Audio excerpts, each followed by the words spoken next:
प्रिय साथियों, जीवन में सच्चा और निष्पक्ष होना आपको सिंहासन तक पहुंचा सकता है।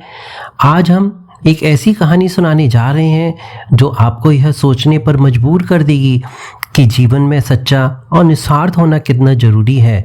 तो चलिए शुरू करते हैं आज की कहानी। बहुत समय पहले अवंती नाम का एक विशाल साम्राज्य था। इस साम्राज्य का राजा वीरेंद्र सिंह था। वीरेंद्र सिंह वीर और न्यायप्रिय शासक था जिसका साम्राज्य चारों दिशाओं में फैला हुआ था।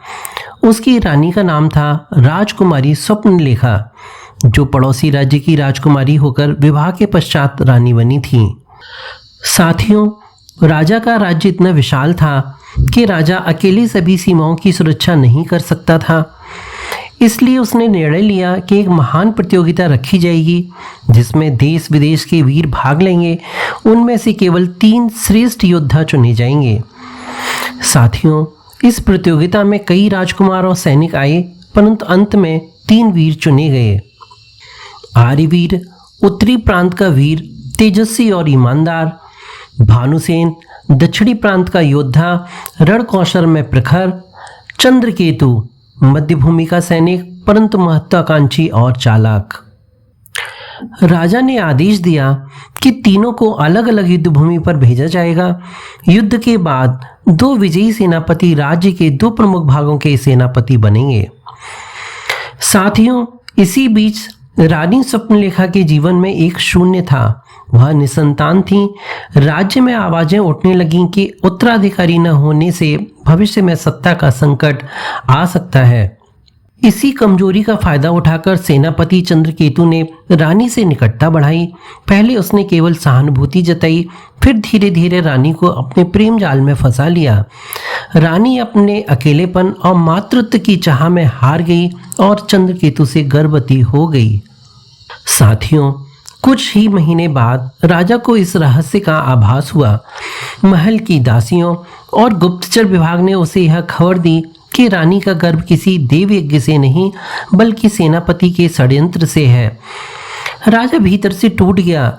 एक ओर वह अपनी रानी से प्रेम करता था, दूसरी ओर राज्य के साथ ऐसा विश्वासघात असहनीय था। साथियों, राजा ने राज्य के सभी धर्मगुरुओं और ऋषियों को बुलाया। ऋषियों ने कहा, राजन, यदि आप वास्तव में संतान चाहते हैं तो अग्निहोत्र यज्ञ द्वारा देवताओं से आशीर्वाद प्राप्त कर सकते हैं। देव कृपा से आपको वंशवेल अवश्य फलेगी। साथियों, अब स्थिति अत्यंत जटिल हो गई। रानी पहले से चंद्रकेतु के बच्चे की मां बनने वाली थी। दूसरी ओर यज्ञ से राजा को भी वास्तविक संतान का वरदान मिलने वाला था और चंद्रकेतु महत्वाकांक्षी होकर सोचने लगा कि रानी और उसके पुत्र के बल पर वह एक दिन पूरे साम्राज्य पर अधिकार कर सकता है। साथियों, अब रानी स्वप्नलेखा को यह भय हुआ कि यदि राजा को सच्चाई का पता चला तो न केवल उसका मान सम्मान मिट जाएगा बल्कि चंद्रकेतु का षड्यंत्र भी उजागर हो जाएगा। उसने सोचा कि इस रहस्य को हमेशा के लिए समाप्त कर देना ही उचित है। रानी ने अपनी विश्वस्त दासी को आदेश दिया कि चंद्रकेतु को राजमहल से बाहर जाते समय गुप्त रूप से मृत्यु के घाट उतार दिया जाए। साथियों, एक रात अंधेरे में जब चंद्रकेतु शास्त्रागार की ओर जा रहा था तब महल के ही गुप्त सैनिकों ने उस पर प्रहार किया और उसका अंत कर दिया। राजा को यह सूचना केवल इतनी दी गई कि चंद्रकेतु सीमांत युद्ध में मारा गया। राजा ने दुख तो प्रकट किया, परंतु भीतर से उसे लगा कि शायद यह नियत ही। साथियों, अब रानी निश्चिंत थी, उसका रहस्य सुरक्षित था। साथियों, उधर ऋषियों ने कहा कि संतान प्राप्ति के लिए होने वाले इस महायज्ञ में राजा को अपनी रानी के साथ नहीं बल्कि एक पवित्र कुमारी कन्या के साथ बैठना आवश्यक है।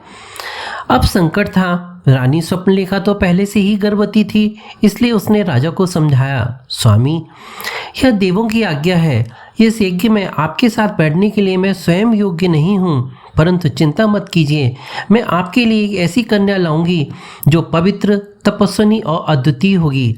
साथियों, रानी की बात से राजा सहमत हो गया। रानी ने जो कन्या चुनी वह कोई साधारण दासी नहीं थी। वह थी राजकुमारी सुरभि, जो कभी पड़ोसी वात्सोन्य राज्य की युवराज्ञी थीं।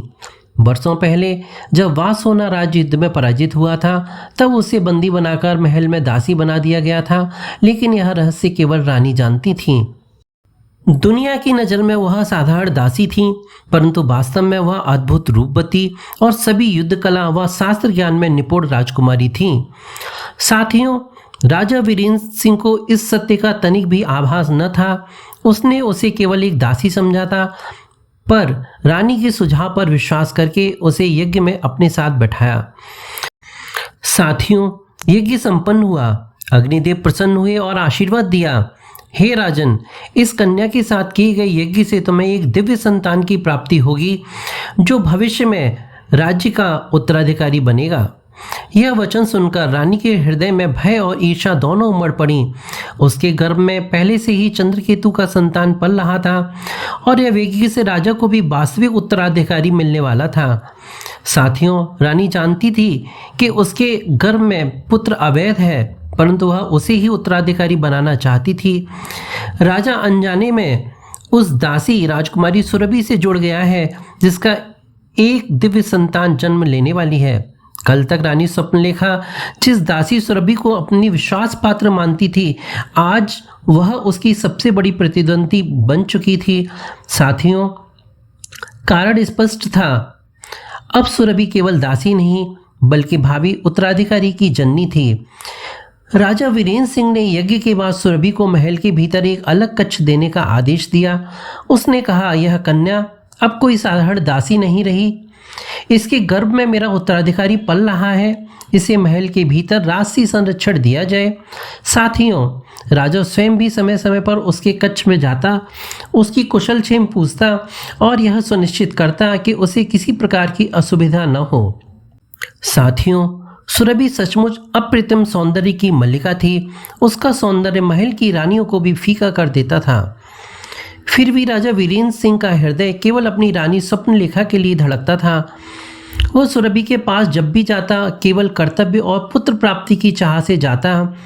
वह उससे मधुर और विनम्र था, परंतु उसका मन कभी भी उसकी ओर आकृष्ट नहीं हुआ। यह राजा के चरित्र की महानता थी। जहाँ अन्य पुरुष इतने रूप सौंदर्य में मोहित हो जाते, वहीं वह अपनी प्रतिज्ञा और धर्म पर अडिग रहा। साथियों, रानी स्वप्नलेखा यह सब देख रही थी। उसका हृदय ईर्ष्या और भय से जल रहा था। एक ओर उसके गर्भ में पल रहा चंद्रकेतु का पुत्र था, दूसरी ओर सुरभि के गर्भ में पल रहा राजा का वास्तविक उत्तराधिकारी। रानी जानती थी कि भविष्य में यह स्त्री उसका सबसे बड़ा संकट बनेगी। कल तक जिसे वह बहन सी मानती थी, आज वही उसकी प्राणघातक शत्रु थी। साथियों, राजा अभी भी रानी से प्रेम करता था, परंतु राज्य के उत्तराधिकारी का सवाल आने पर सुरभि का पुत्र सबसे आगे रहेगा। रानी का गर्व और उसका रहस्य एक दिन अवश्य ही सामने आएगा। साथियों, अवंती नगरी में उत्सव का माहौल था। लोग फुसफुसा रहे थे। एक ओर रानी स्वप्नलेखा के गर्भ से आने वाली संतान और दूसरी ओर एक फल से गर्भवती राजकुमारी सुरभि की संतान। दोनों में से जो पुत्र होगा वही हमारे राज्य का भावी उत्तराधिकारी बनेगा। साथियों, सभी की निगाहें भावी भविष्य पर टिकी थी।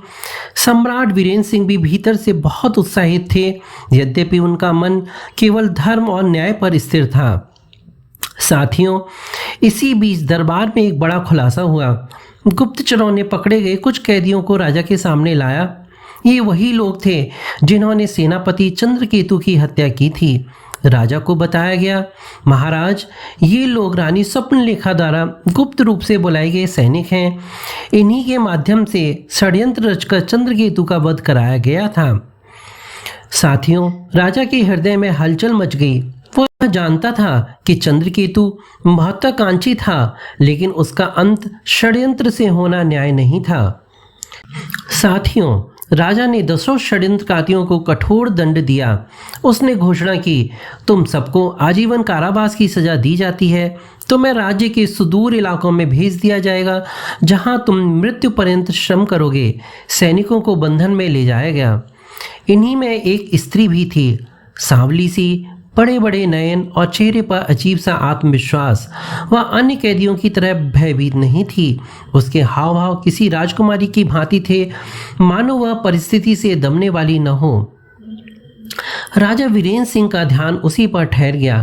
पहली ही नज़र में उसे लगा यह कोई साधारण स्त्री नहीं है। महल की गुप्त दासियों ने राजा को बताया, महाराज यह कोई सामान्य स्त्री नहीं है, यह तो राजकुमारी सुरभि की चचेरी बहन कशिश है।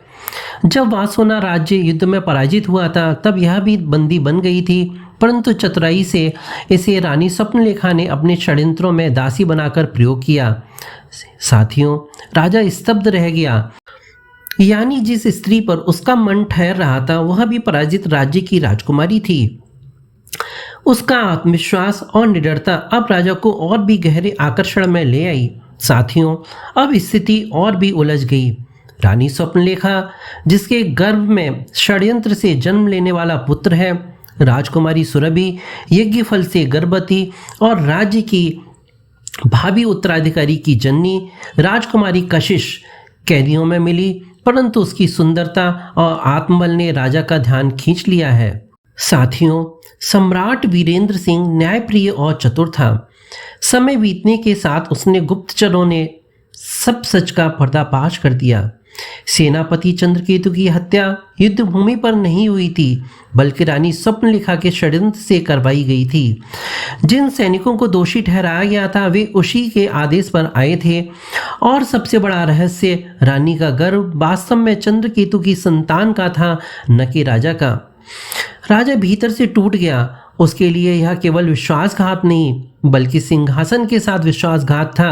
फिर भी उसने धैर्य रखा और कुछ भी सार्वजनिक रूप से प्रकट नहीं किया। साथियों, समय आया जब दोनों स्त्रियों ने संतान को जन्म दिया। पूरा राज्य प्रतीक्षा कर रहा था, अब तय होगा कि उत्तराधिकारी कौन बनेगा। परंतु नियत को कुछ और ही मंजूर था। रानी स्वप्नलेखा ने एक कन्या को जन्म दिया और राजकुमारी सुरभि ने भी एक कन्या को ही जन्म दिया। यह समाचार सुनकर पूरा दरबार स्तब्ध था। जहां लोग उत्तराधिकारी के रूप में पुत्र की आशा कर रहे थे, वहां अब केवल राजकुमारियां आईं। राजा ने दोनों कन्याओं को आशीर्वाद दिया, लेकिन भीतर ही भीतर उसका मन सोच में डूब गया। अब उत्तराधिकारी कौन होगा? यदि पुत्र न हुआ तो क्या साम्राज्य का भविष्य अनिश्चित रह जाएगा? साथियों, इसी बीच राजा का मन बार बार उस सांवली, आत्मविश्वासी और निर्भीक कन्या राजकुमारी कशिश की ओर खिंचने लगा। अब वह महल में सम्मान पूर्वक रखी गई थी। राजा ने उसके साथ समय बिताना शुरू किया, कभी कभी राजकीय वार्तालाप में, कभी कभी अकेले क्षणों में। राजा ने महसूस किया कि कशिश केवल सुंदर ही नहीं बल्कि बुद्धिमान, न्यायप्रिय और मजबूत इच्छा शक्ति वाली नारी है। साथियों, अब राज्य में चर्चा थी, यदि राजा को पुत्री ही मिली है तो क्या भविष्य में उनमें से ही कोई गद्दी संभालेगी, या फिर राजा कशिश से विवाह कर लेगा, उससे पुत्र प्राप्त करने का प्रयास करेगा। साथियों, रानी स्वप्नलेखा यह सब देख रही थी। उसके सभी षड्यंत्र विफल हो चुके थे। न तो चंद्रकेतु बचा, न उसका पुत्र सिंहासन पा सका। अब उसके सामने एक और नई चुनौती थी, राजकुमारी कशिश। साथियों, कहानी में स्थिति अब ऐसी है, एक तरफ रानी स्वप्नलेखा षड्यंत्रकारी पर अब भी असफल और भयभीत, दूसरी ओर राजकुमारी सुरभि यज्ञफल से गर्भवती होकर भी पुत्र न दे सकी, किंतु उसके भीतर अभी भी सम्मान और धर्म है। तीसरी ओर राजकुमारी कशिश, जो राज्य की भावी संतान की उत्तराधिकारी की आशा बन गई है। साथियों, उधर रानी स्वप्नलेखा अब पूर्ण रूप से महत्वाकांक्षा की आग में जल रही थीं। उन्होंने देख लिया था, चंद्रकेतु का पुत्र का सपना चकनाचूर हो गया था। यज्ञफल ने भी पुत्र नहीं बल्कि कन्या दी, और अब राजा का ध्यान धीरे धीरे कशिश की ओर बढ़ रहा है। उसने सोचा, यदि कशिश से पुत्र हुआ तो मेरा और मेरी पुत्री का अस्तित्व ही मिट जाएगा। साथियों, उधर उसके सामने अब केवल एक ही विकल्प था, कशिश का खत्म कर देना। साथियों, कशिश कोई साधारण स्त्री नहीं थी, वह भी पराजित वासोना राज्य की राजकुमारी थी। उसने राजनीति में षड्यंत्र के अनेक रूप देखे थे। वह जानती थी कि रानी स्वप्नलेखा चुप बैठने वाली नहीं है, इसलिए वह हर कदम पर सतर्क रहती, अपने कक्ष की रखवाली करती और अपने आहार पान में सावधानी रखती, महल की दासियों और पहरेदारों पर भी पैनी निगाह रखती। उसके व्यक्तित्व में वह आत्मविश्वास और दृढ़ता थी जिसने राजा का मन जीता था, और वह अब उसी की सबसे बड़ी ढाल थी। साथियों, इसी बीच महल का एक कोना था जहां न कोई राजनीति थी न कोई षड्यंत्र। राजकुमारी सुरभि अपनी नवजात पुत्री के साथ मातृत्व के सुख में डूबी हुई थी। उसे राज सत्ता की कोई चाह नहीं थी। वह सोचती, राज्य और गद्दी तो अस्थायी है, पर संतान का स्नेह शाश्वत है। उसकी यह निश्चिंतता महल की बाकी हलचलों से एकदम विपरीत थी।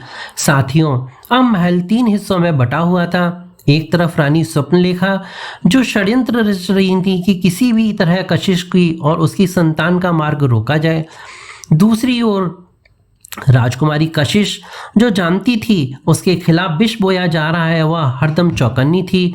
तीसरी ओर राजकुमारी सुरभि, जो महल की राजनीति से दूर अपनी पुत्री के साथ शांति से जीवन जी रही थी। साथियों, राजा वीरेंद्र सिंह कशिश के साथ समय तो बिताता था, परंतु उसकी बुद्धिमत्ता, सौंदर्य और आत्मबल से भी प्रभावित था। परंतु जब भी रात के सन्नाटे में अकेला होता, उसके मन में एक ही प्रश्न उठता, यह स्त्री भी तो एक पराजित राज्य की राजकुमारी है। यदि यह किसी गुप्त षड्यंत्र का हिस्सा हो तो क्या मेरे साम्राज्य के लिए घातक नहीं होगा? यह विचार उसके मन को उद्विग्न कर देता। कभी वह सोचता कि कशिश उसके लिए वरदान है, कभी उसे लगता यह किसी आने वाले संकट का संकेत है। साथियों, ऐसे में राजा का मन अनायास ही अपनी दोनों पुत्रियों की ओर खिंचने लगा। रानी स्वप्नलेखा की पुत्री चंचल और हठीली, और राजकुमार सुरभि की पुत्री कोमल और शांत स्वभाव की। राजा उनके साथ समय बिताता, खेलता, कहानियां सुनाता। महल में जब दोनों गोद में उठाता तो उसका हृदय पिघल जाता। वह सोचता, शायद ईश्वर ने मुझे पुत्र नहीं बल्कि पुत्रियों का आशीर्वाद देकर यह सिखाना चाहा है कि उत्तराधिकारी केवल पुत्र ही नहीं होते, स्त्रियां भी साम्राज्य का भार उठा सकती हैं। साथियों, महल में एक अनोखा संतुलन बन गया था। रानी स्वप्नलेखा, जो अपनी पुत्री के लिए सत्ता चाहती थी, सुरभि, जो निश्चिंत थी और केवल मातृत्व का सुख ले रही थी, कशिश, जो राजा के निकट थी परंतु उनका मन से शंका अब भी दूर न हो पा रही थी, और राजा, जो बार बार अपनी पुत्रियों के पास लौटकर शांति पाता था। साथियों, अब स्थिति और भी नाजुक हो गई। यदि राजा का मन कशिश पर पूरी तरह से हट गया तो रानी स्वप्नलेखा फिर से सत्ता की चालें चलने लगेगी। यदि राजा कशिश को स्वीकार करता है तो उसकी शंका राज्य के भविष्य पर एक छाया बनकर टिकी रहेगी, और इन सबके बीच छोटी सी दिखने वाली दोनों राजकुमारियां ही शायद आने वाले समय में उसकी असली उत्तराधिकारी की लड़ाई का कारण बनेंगी। साथियों, कहानी अब यहाँ 2 राहों पर खड़ी है।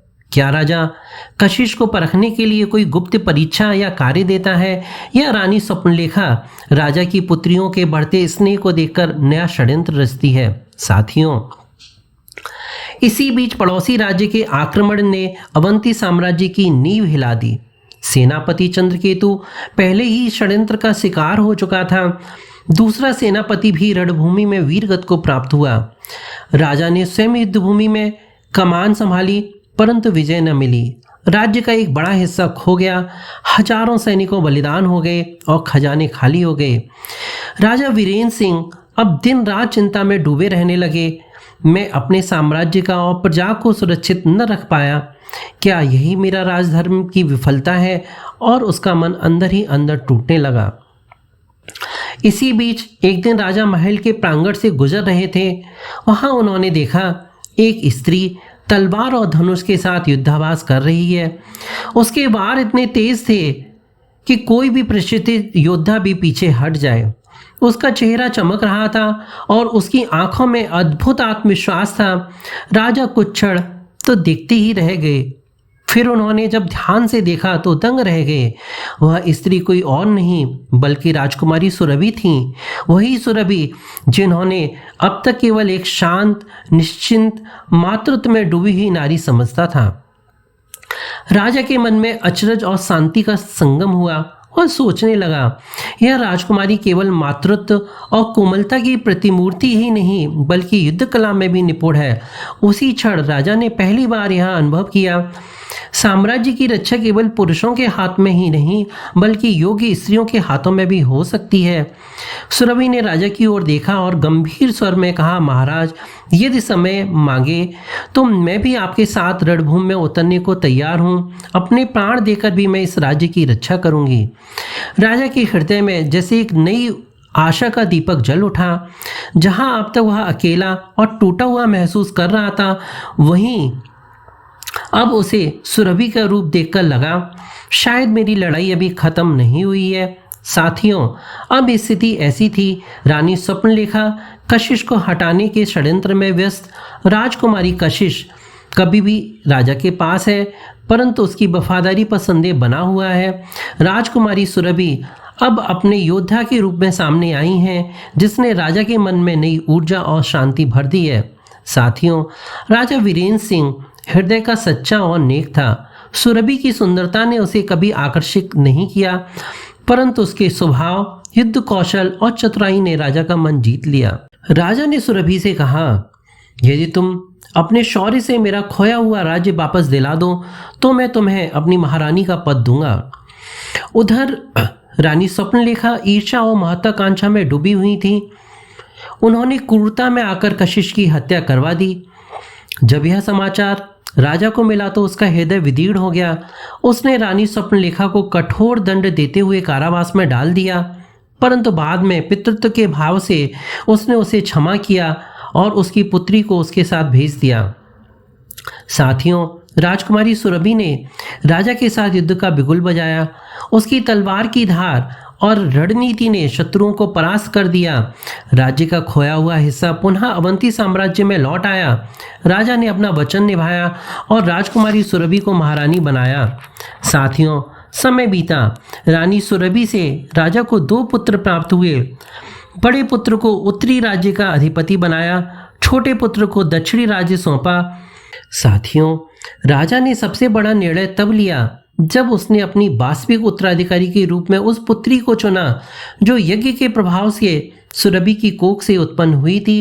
वह आगे चलकर रानी यज्ञ कुमारी के नाम से विख्यात हुई। उसके शासन में राज्य ने अद्वितीय समृद्धि और शांति देखी। साथियों, राजा ने अपनी दूसरी पुत्री का विवाह पड़ोसी राज्य के राजकुमार से बड़े धूमधाम से किया। रानी स्वप्नलेखा को क्षमा कर दिया गया और उसका जीवन शांति में व्यतीत हुआ। अब राजमहल सुख, शांति और समृद्धि से परिपूर्ण था। राजा और रानी सुरभि का संबंध निस्वार्थ प्रेम पर आधारित था। वह प्रेम जिसमें न तो सौंदर्य का मोह था और न ही महत्वाकांक्षा का विष। प्रिय साथियों, इस कथा से हम यह सीख सकते हैं कि यदि महत्वाकांक्षा यदि संयम से रहित हो तो विनाश लाती है। धैर्य, संयम और निस्वार्थ प्रेम ही सच्ची विजय दिलाते हैं। जैसे राजकुमारी सुरभि ने अपने आचरण और शौर्य से लाखों दिल जीते, वैसा हर कोई कर सकता है। प्रिय साथियों, ऐसी ही रोचक कहानियों के लिए हमारे साथ जुड़े रहिए। चैनल को लाइक और सब्सक्राइब जरूर करिए। धन्यवाद।